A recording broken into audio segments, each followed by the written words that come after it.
जय हिंद दोस्तों, एक बार फिर से आपका स्टडी पुराण के यूट्यूब चैनल में स्वागत है। आज हम बात करने वाले हैं दोस्तों महात्मा गांधी के बारे में। महात्मा गांधी से दोस्तों जो किसी भी एग्जाम की अगर बात की जाए तो महात्मा गांधी से जो है क्वेश्चन बनते ही है। आधुनिक भारत में दोस्तों महात्मा गांधी और महात्मा गांधी से संबंधित फैक्ट है, महात्मा गांधी के द्वारा कौन कौन से आंदोलन किए गए, इन सब बातों की हम आज चर्चा करने वाले हैं दोस्तों। तो देखते हैं महात्मा गांधी के बारे में। तो सबसे पहले दोस्तों हम देखेंगे महात्मा गांधी की अगर बात की जाए तो इसमें हमारा सबसे जो पहला रहेगा इसका सामान्य परिचय रहेगा। यहाँ पर हम देखेंगे सबसे पहले सामान्य परिचय। सामान्य परिचय देखेंगे। सामान्य परिचय के बाद में दोस्तों इनसे संबंधित हम आंदोलन की बात करेंगे, कौन कौन से आंदोलन महात्मा गांधी जी के द्वारा किए गए आंदोलन की चर्चा करने वाले हैं। तो सबसे पहले हमारा सामान्य परिचय रहेगा और सामान्य परिचय में हम दोस्तों इसका जो इनका जीवन परिचय की बात करेंगे, जीवन परिचय देखेंगे। और जीवन परिचय में इसके बाद हम इनकी शिक्षा की बात करेंगे। शिक्षा के बाद में दोस्तों इनके द्वारा लिखी गई पुस्तकों की बात करेंगे। पुस्तक के बाद में इनके द्वारा जो समाचार पत्र लिखे गए उनकी बात करेंगे। समाचार पत्र के बाद में दोस्तों इनके द्वारा जो आश्रम बनाए गए, आश्रम की स्थापना की गई थी, आश्रम की बात करने वाले हैं। और इसके बाद में दोस्तों जो आ जाएगा समाचार पत्र के बाद में इनके द्वारा जो दोस्तों समाचार पत्र हो जाएगा, आश्रम हो जाएगा। और इसके बाद में दोस्तों इनके जो उपनाम जो दिए गए थे, इनके उपनाम से भी क्वेश्चन पूछे जाते हैं। उपनाम और उपनाम और उपाधियां कौन कौन सी दी गई थी इनकी बात करेंगे दोस्तों। तो ये दोस्तों बहुत ही जो है परीक्षा की दृष्टि से बहुत ही महत्वपूर्ण टॉपिक है और दोस्तों किसी भी एग्जाम में इनसे क्वेश्चन बनते ही है। अब हम यहाँ पर आंदोलन देखेंगे कौन कौन से इन्होंने आंदोलन में भाग लिया, जैसे सविनय अवज्ञा आंदोलन, असहयोग आंदोलन, खिलाफत आंदोलन हो जाएगा, भारत छोड़ो आंदोलन हो जाएंगे। और कौन कौन से दोस्तों इनके द्वारा जो घटनाएं, महत्वपूर्ण घटनाएं हुई, इन सब बातों की हम चर्चा करने वाले।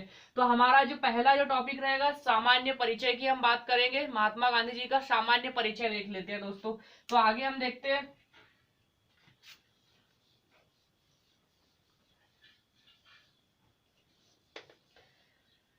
तो दोस्तों सामान्य परिचय में हम सबसे पहले हो जाएगा सामान्य परिचय देख लेते हैं। सामान्य परिचय, सामान्य परिचय में हम देखेंगे सबसे पहले जो देखा जाएगा गांधी जी का जन्म कब हुआ था। तो सबसे पहले हम जन्म देख लेते हैं। जन्म, जन्म की अगर बात की जाए तो इनका जन्म कब हुआ था। तो जन्म हुआ था इनका 2 अक्टूबर को हुआ था। 2 अक्टूबर और 1869 को हुआ था। 1869, 2 अक्टूबर 1869 को हुआ था।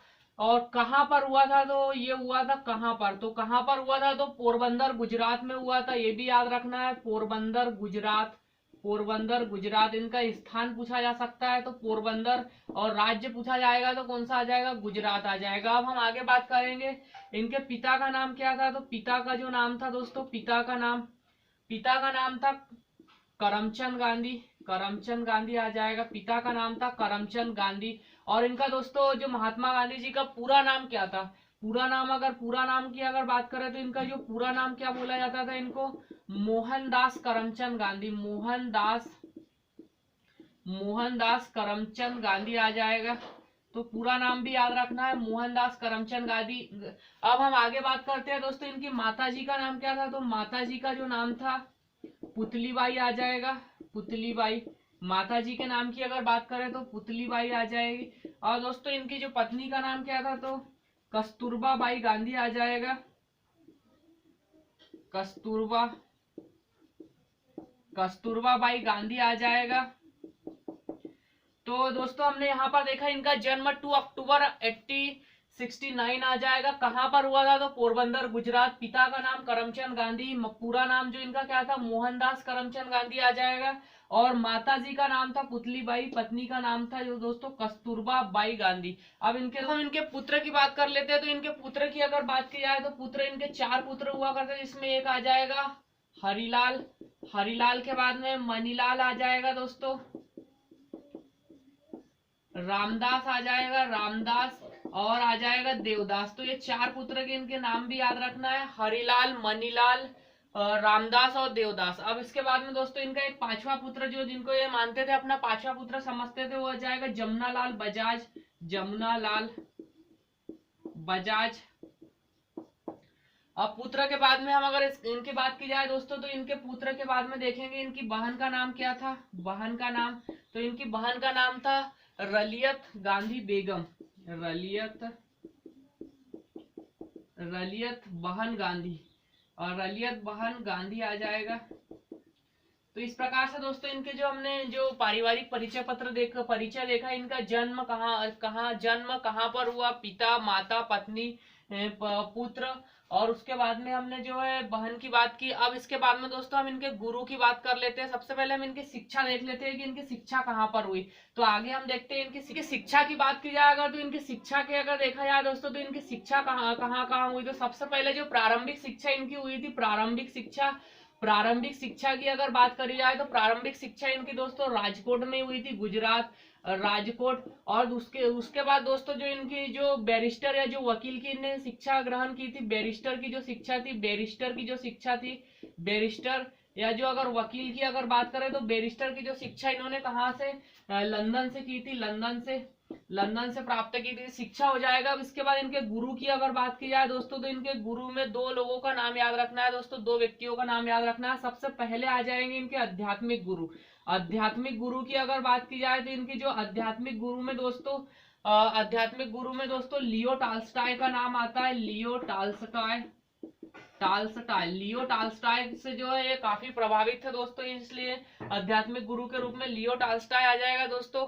इसके बाद में इनके राजनीतिक गुरु की बात क्या करें दोस्तों, राजनीतिक गुरु में आ जाएंगे गोपाल कृष्ण गोखले जी आ जाएंगे। गोपाल कृष्ण गोखले को ये अपना राजनीतिक गुरु मानते थे। अब गुरु के बाद में हम देखेंगे दोस्तों शिक्षा हो गई इनकी प्रारंभिक शिक्षा राजकोट, बैरिस्टर है और वकील की जो शिक्षा इन्होंने जो बैरिस्टर की जो शिक्षा ग्रहण की थी वो कहाँ से की थी, लंदन से की थी। अगर बात की जाए तो इनकी मृत्यु कहाँ पर हुई थी, तो मृत्यु जो आ जाएगी इनकी, मृत्यु कब हुई थी, तो मृत्यु की अगर बात करें तो 30 जनवरी 1948 को हुई थी दोस्तों। मृत्यु भी याद रखना है 30 जनवरी 1948 को। और दोस्तों 30 जनवरी को इनकी याद में क्या शहीद दिवस मनाया जाता है, ये भी याद रखना है, शहीद दिवस 30 जनवरी 1948 को हुई थी और 30 जनवरी को ही दोस्तों शहीद दिवस के रूप में मनाया जाता है। अब हम आगे बात कर लेते हैं दोस्तों, ये हो गया इनका सामान्य परिचय। अब हम इनकी दोस्तों इनके द्वारा लिखी गई पुस्तक और इनके द्वारा जो समाचार पत्र की बात कर लेते हैं। तो पुस्तक और समाचार पत्र की बात कर लेते हैं। सबसे पहले हम पुस्तक की बात कर लेते हैं कि इनके द्वारा कौन कौन सी पुस्तक लिखी गई। तो पुस्तक में सबसे पहले इनकी एक आत्मकथा याद रखना है, सत्य के साथ मेरे प्रयोग। आत्मकथा की अगर बात की जाए तो आत्मकथा याद रखना है, सत्य के साथ मेरे प्रयोग, ये याद रखना है दोस्तों, सत्य के साथ मेरे प्रयोग, ये आत्मकथा याद रखना है, सत्य के साथ मेरे प्रयोग। आत्मकथा के बाद में दोस्तों अगली पुस्तक की अगर बात करें तो इंडिया ऑफ माई ड्रीम आ जाएगा। India of my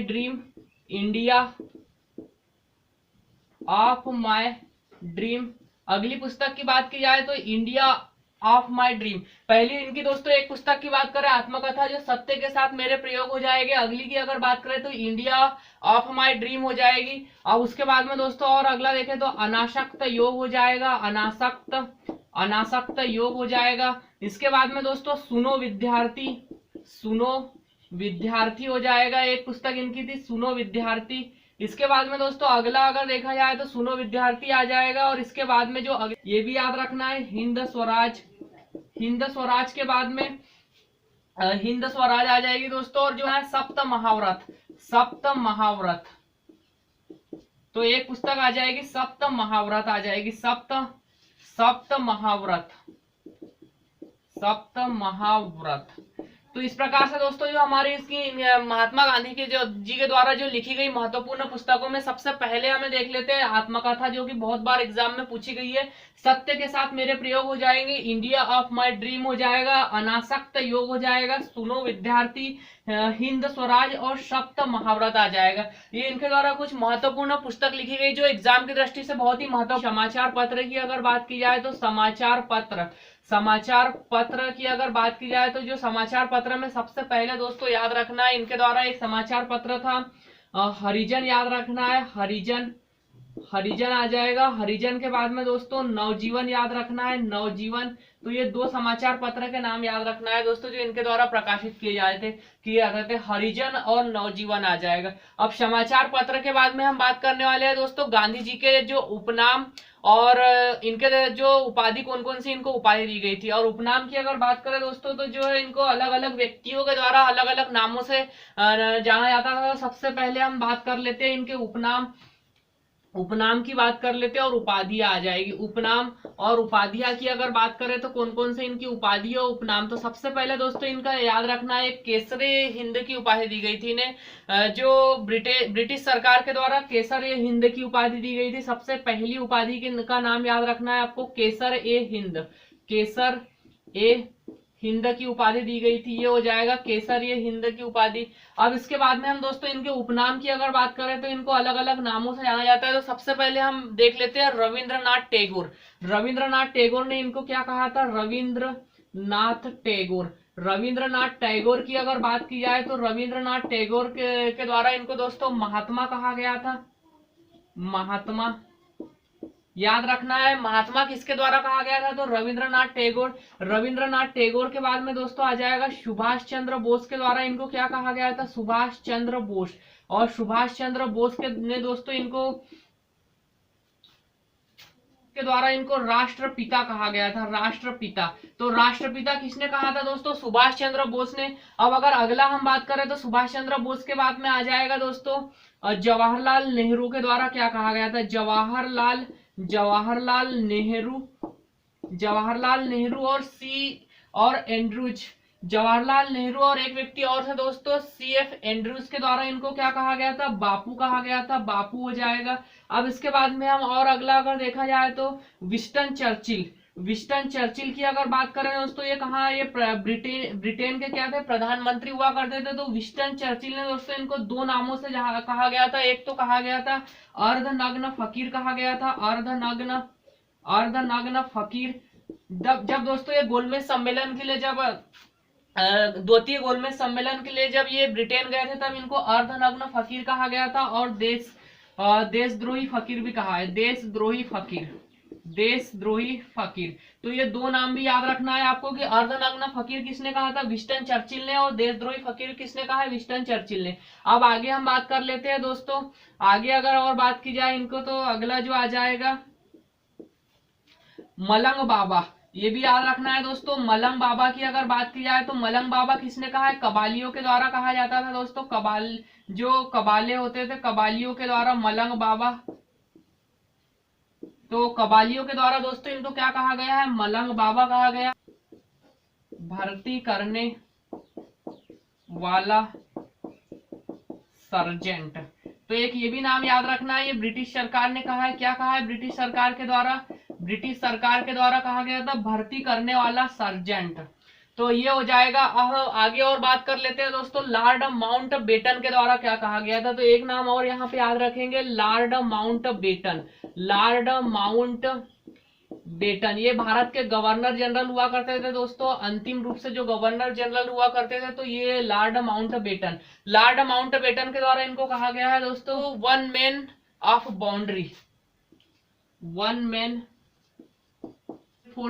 man boundary force. तो जो लॉर्ड माउंट बेटन के द्वारा इनको क्या कहा गया, वन मैन बाउंड्री फोर्स कहा गया, one man boundary force.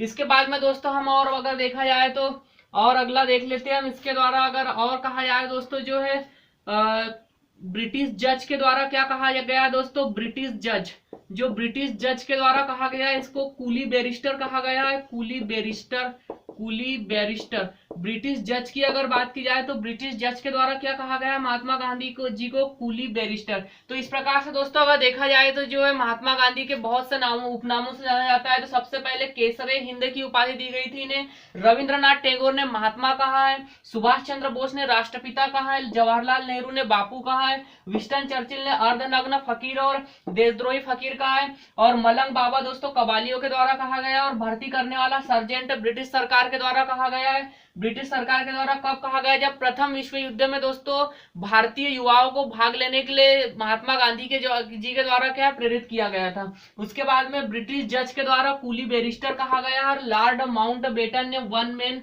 Boundary force कहा है। तो इस प्रकार से दोस्तों इनके उपनामों से जाना जाता है। अब हम आगे बात करने वाले हैं दोस्तों अब हम बात करेंगे कि महात्मा गांधी के जो महात्मा गांधी जिनको दोस्तों महात्मा गांधी का उपनाम लेके जाना जाता है। तो सबसे पहले हम देखेंगे दोस्तों, हमें याद रखना है कि नाम याद रखना है सीमांत गांधी। दोस्तों अब्दुल गफ्फार खान का नाम याद रखना है, अब्दुल गफ्फार खान।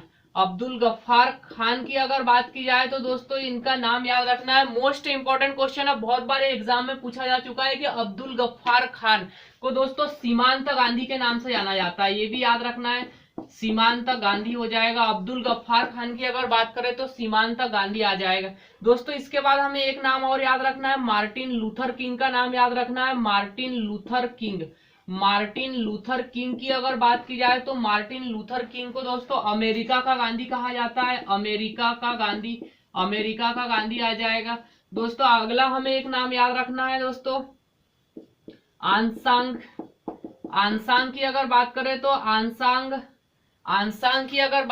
आनसांग को दोस्तों बर्मा का गांधी कहा जाता है। बर्मा का गांधी आ जाएगा, आनसांग बर्मा का गांधी। इसके बाद में दोस्तों डॉक्टर राजेंद्र प्रसाद की अगर बात करें तो डॉक्टर राजेंद्र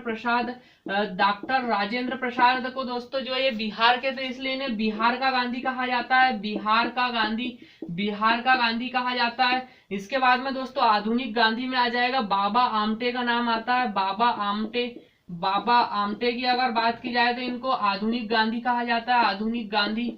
आधुनिक गांधी बाबा आमटे का आ जाएगा, आधुनिक गांधी। तो इस प्रकार से हो जाएगा दोस्तों। हमें जो है इनके नाम याद रखना है जो गांधी के उपनामों से जाने जाते हैं, जिसमें अब्दुल गफ्फार खान दोस्तों मोस्ट इंपॉर्टेंट है, बहुत बार आ चुका है क्वेश्चन।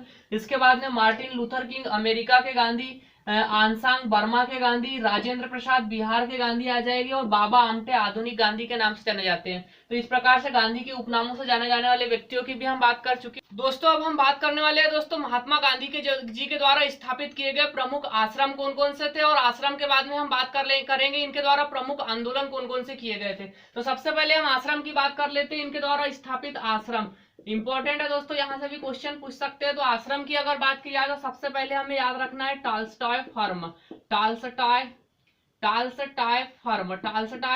की अगर बात की जाए तो टॉलस्टॉय फर्म ये आ जाएगा दोस्तों। ये है कहां पर, ये जोहान्सबर्ग दक्षिण अफ्रीका में याद रखना है। जोहान्सबर्ग जो कि दक्षिण अफ्रीका का एक शहर है। इसके बाद में दोस्तों फिनिक्स फर्म आ जाएगा, फिनिक्स फर्म। और फिनिक्स फर्म की अगर बात की जाए तो ये दोस्तों डरबन में है, ये भी दक्षिण अफ्रीका में इनकी स्थापना की गई थी। इसके बाद में दोस्तों भारत में अगर देखा जाए तो सत्याग्रही आश्रम आ जाएगा दोस्तों, सत्याग्रही आश्रम की अगर बात की जाए तो सत्याग्रही आश्रम दोस्तों गुजरात में है, गुजरात आ जाएगा। इसके बाद में दोस्तों अगला आश्रम अगर देखा जाए तो साबरमती आश्रम आ जाएगा, साबरमती आश्रम की अगर बात की जाए तो साबरमती आश्रम जो है ये भी गुजरात में है, गुजरात में। इसके बाद में दोस्तों अगला याद रखना है, एक आ जाएगा हमारा सेवाग्राम आश्रम। तो सेवाग्राम आश्रम की अगर बात की जाए तो ये कहां पर है दोस्तों, वर्धा में आ जाएगा। वर्धा जो कि वर्धा महाराष्ट्र में आ जाएगा, महाराष्ट्र। इसके बाद में दोस्तों अनासक्त आश्रम भी याद रखना है, एक अनासक्त आश्रम की अगर बात की जाए तो अनासक्त आश्रम ये उत्तराखंड में स्थापित किया गया था दोस्तों। इस प्रकार से जो है इनके द्वारा जो आश्रम की स्थापना की गई थी दोस्तों। सत्याग्रही आश्रम की अगर बात करें तो ये कोचरब आश्रम के भी नाम से जाना जाता है, जो कि कोचरब गुजरात में स्थित है। तो इनके आश्रम हो जाएंगे। और दोस्तों इनका जो सिद्धांत क्या था, महात्मा गांधी का अगर सिद्धांत की अगर बात की जाए तो महात्मा गांधी का जो सिद्धांत हुआ करता था सत्य और अहिंसा का था, सत्य और अहिंसा। सिद्धांत भी याद रखना है, इनके सिद्धांत क्या थे, सत्य और अहिंसा। तो ये भी याद रखना है, सत्य और अहिंसा। तो इस प्रकार से दोस्तों जो हमने अब आश्रम की बात की, हम इसके बाद दोस्तों अब जो है महत्वपूर्ण आंदोलन की बात करने। तो महात्मा गांधी के द्वारा कौन कौन से महत्वपूर्ण आंदोलन किए गए और कौन कौन सी इनके द्वारा महत्वपूर्ण घटना है, हम उनकी बात करेंगे। तो सबसे पहले अगर बात की जाए तो महात्मा गांधी के प्रमुख आंदोलन की हम बात कर लेते हैं। महात्मा गांधी जी, तो देखते हैं सबसे पहले अगर बात की जाए दोस्तों तो जो है हमने देखा था कि 1869 में जो है महात्मा गांधी जी का क्या हुआ था, जन्म हुआ था। और 1888 की अगर बात की जाए दोस्तों, तो ये जो शिक्षा प्राप्त करने के लिए कहाँ गए थे, शिक्षा प्राप्त करने के लिए दोस्तों ये लंदन गए थे। और उसके बाद में 1893 में क्या हुआ था, 1893 में अगर देखा जाए तो 1893 में दोस्तों ये जो है गुजरात के एक व्यापारी था, गुजरात के व्यापारी का मुकदमा लड़ने के लिए दोस्तों ये कहाँ जाते हैं, दक्षिण अफ्रीका जाते हैं। ये भी याद रखना है दोस्तों, दक्षिण अफ्रीका जाते हैं। उसके बाद में दोस्तों 1893 के बाद में दोस्तों ये जो है 21 वर्ष तक, 1893 से अगर बात की जाए तो 2015, 21 वर्ष तक ये दोस्तों दक्षिण अफ्रीका में ही रहते हैं, 21 वर्ष तक। और दक्षिण अफ्रीका में दोस्तों 1906 में देखा जाए, दक्षिण अफ्रीका में जो है 1906 में दक्षिण अफ्रीका में दोस्तों जो भारतीय मूल के जो लोग रहते थे उन पर बहुत ही अधिक अत्याचार किया जाता था ब्रिटिश द्वारा। तो उनके दोस्तों अत्याचार के विरोध में जो है महात्मा गांधी जी के द्वारा दक्षिण अफ्रीका में भी दोस्तों आंदोलन किए गए। तो 1906 में पहली बार सत्याग्रह शब्द का प्रयोग किया गया था, सत्याग्रह शब्द का प्रयोग किया गया था दोस्तों। और जेल भी गए थे। तो याद रखना 1906 में सत्याग्रह शब्द पहली बार कहां पर हुआ था, पहली बार जो है दक्षिण अफ्रीका में किया गया, दक्षिण अफ्रीका में। अब उसके बाद दोस्तों 1915 में याद रखना है, 1915 में 9 जनवरी 1915 को दोस्तों ये 21 वर्ष बाद पूछा जाता है कि दक्षिण अफ्रीका में महात्मा गांधी कितने वर्ष तक रहे। तो 21 वर्ष बाद ये वापस लौटे थे, भारत वापस लौटे हैं दोस्तों। और 9 जनवरी को दोस्तों इनके भारत आने के उपलक्ष्य में ही दोस्तों 9 जनवरी को दोस्तों 2014 से जो है प्रवासी भारतीय दिवस के रूप में मनाया जाता है, प्रवासी भारतीय दिवस के रूप में। याद रखना है, तो प्रवासी भारतीय दिवस कब मनाया जाता है, 9 जनवरी को। क्यों, क्योंकि 9 जनवरी 1915 को जो महात्मा गांधी क्या है वापस भारत लौटे थे। अब 1915 के बाद में दोस्तों 1915 के बाद में ये अपने राजनीतिक गुरु जो है गोपाल कृष्ण गोखले के संपर्क में आते हैं और 1 वर्ष तक भारत भ्रमण करते हैं दोस्तों। और उसके बाद में 1917 की अगर बात की जाए तो 1917 में जो है इनके द्वारा पहला सत्याग्रह किया जाता है, भारत में पहला सत्याग्रह। याद रखना, भारत में पहला सत्याग्रह कौन सा है, बिहार में चंपारण सत्याग्रह। बिहार की अगर बात की जाए तो बिहार में जो है चंपारण सत्याग्रह, याद रखना है, चंपारण सत्याग्रह पहला सत्याग्रह। भारत में पहला सत्याग्रह कौन सा आ जाएगा, बिहार का चंपारण सत्याग्रह आ जाएगा। उसके बाद में 1918 में दोस्तों इनके द्वारा 2 सत्याग्रह आ जाएगा, खेड़ा सत्याग्रह याद रखना है, खेड़ा सत्याग्रह। और उसके बाद में जो ये हुआ ये भी गुजरात में किया गया था दोस्तों। गुजरात में खेड़ा सत्याग्रह के बाद में दूसरा जो हुआ था अहमदाबाद मिल सत्याग्रह, अहमदाबाद मिल सत्याग्रह या दोस्तों आंदोलन हो जाएगा। तो पहला याद रखना है चंपारण सत्याग्रह, दूसरा खेड़ा सत्याग्रह और तीसरा है अहमदाबाद मिल सत्याग्रह। दोस्तों यहाँ पर इन्होंने पहली बार भूख हड़ताल की थी, ये भी याद रखना है, पहली बार जो है भूख हड़ताल। तो ये कहां पर की गई है, ये की गई है दोस्तों पहली बार जो भूख हड़ताल की गई है अहमदाबाद मिल सत्याग्रह में। और जो पहला सत्याग्रह वो बिहार का चंपारण सत्याग्रह। अब इसके बाद में दोस्तों 1918 के बाद में हम देखेंगे कि 1919 में दोस्तों रॉलेट एक्ट आया था भारत, रॉलेट एक्ट जिसको काला कानून कहा जाता है। और 1900 रॉलेट एक्ट के बाद में ही दोस्तों 1919 में ही जो है जलियांवाला बाग हत्याकांड हुआ था, जलियांवाला बाग हत्याकांड हुआ था पंजाब में। ये भी याद रखना है 1919 में जलियांवाला बाग हत्याकांड। आपको खिलाफत आंदोलन ये भी याद रखना है, खिलाफत आंदोलन की अगर बात करें तो खिलाफत आंदोलन कब प्रारंभ किया गया था, तो 1919 में। और इसमें महात्मा गांधी जी के द्वारा क्या सहयोग दिया गया था, तो ये भी याद रखना है। उसके बाद 1919 के बाद में हम याद रखेंगे 1920 में। देखते हैं क्या हुआ 1920 की अगर बात की जाए तो 1920 में दोस्तों हम यहाँ पर जो है महत्वपूर्ण आंदोलन की बात कर रहे हैं। तो 1920 की अगर बात की जाए तो 1920 में याद रखना है दोस्तों बहुत ही इंपॉर्टेंट आंदोलन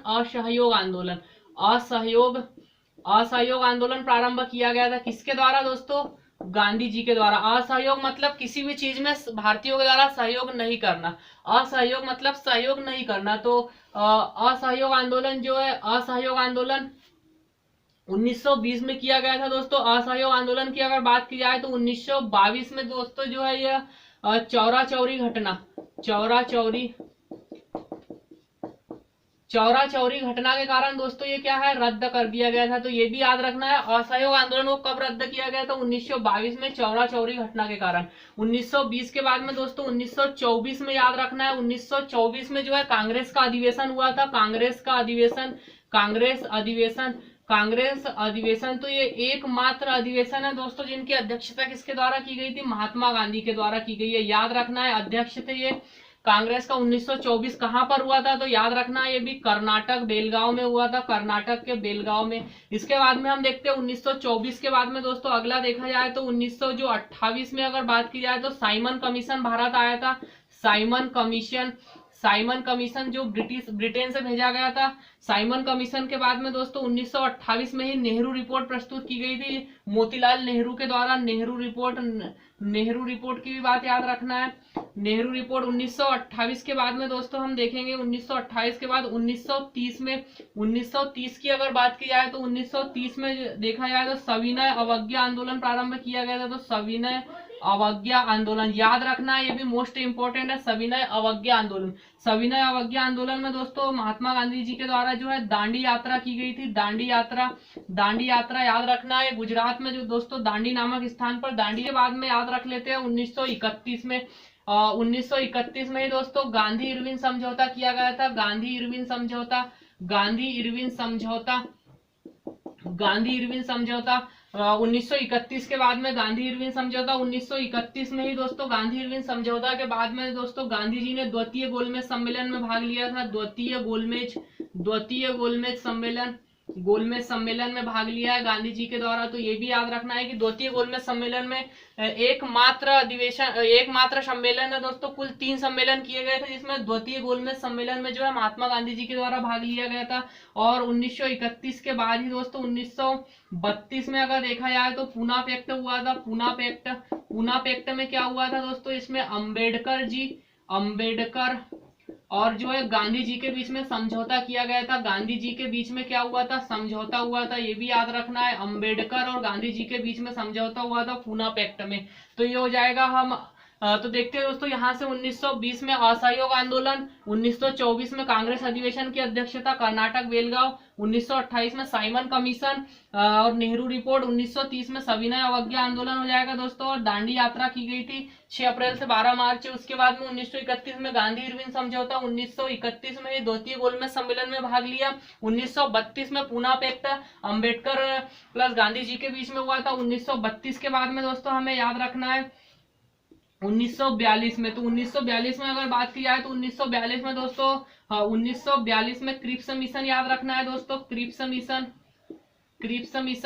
1942 की अगर बात की जाए तो 1942 में क्रिप्स मिशन। और 1942 में क्रिप्स मिशन के बाद में दोस्तों याद रखना है वर्धा प्रस्ताव गांधी जी के द्वारा प्रस्तुत किया गया था। वर्धा प्रस्ताव के बाद में 1942 में ही दोस्तों, और वर्धा प्रस्ताव के बाद 1942 में ही भारत छोड़ो आंदोलन प्रारंभ किया गया था। भारत छोड़ो आंदोलन 1920 में भारत छोड़ो आंदोलन, इसको अगस्त क्रांति के भी नाम से जाना जाता है, अगस्त क्रांति। और उसके बाद में दोस्तों 1947 में जो है फाइनली जो है भारत स्वतंत्र हो गया था। भारत को स्वतंत्रता प्राप्त हो गई थी, स्वतंत्र हो गया था। और 1948 में दोस्तों जो है गांधी जी की मृत्यु हो गई थी। 1948 में गांधी जी की मृत्यु हो गई थी और नाथूराम गोडसे के द्वारा जो है दोस्तों इनकी गोली मारकर हत्या कर दी गई थी, नाथूराम गोडसे के द्वारा। इसके बाद में 30 जनवरी 1948 को, इसलिए दोस्तों जो 30 जनवरी को ही क्या है, 30 जनवरी को शहीद दिवस के रूप में मनाया जाता है। ये भी याद रखना है, शहीद दिवस। तो इस प्रकार से दोस्तों हमने जो है कुछ गांधी जी के द्वारा किए गए महत्वपूर्ण आंदोलन की बात की है। तो देख लेते हैं एक बार 1920 में असहयोग आंदोलन की अगर बात की जाए दोस्तों तो पहला जो है सामूहिक आंदोलन, महात्मा गांधी का पहला सामूहिक आंदोलन और व्यक्तिगत नहीं है दोस्तों, ये पहला सामूहिक आंदोलन जो है 1920 में असहयोग आंदोलन है, याद रखना है। उसके बाद में दोस्तों याद रखना है आपको 1930 में सविनय अवज्ञा आंदोलन किया गया था। दोस्तों यहाँ पर 1930 में सविनय अवज्ञा आंदोलन के पहले 11 सूत्रीय मांग की गई थी। गांधी जी की 11 सूत्रीय मांग, गांधी जी के द्वारा 11 सूत्रीय मांग की गई थी। तो ये भी याद रखना है। तो इस प्रकार दोस्तों जो हमने गांधी जी के कुछ महत्वपूर्ण बिंदुओं पर चर्चा की है। दोस्तों अगर आपको वीडियो पसंद आया तो शेयर कीजिए दोस्तों। जय हिंद।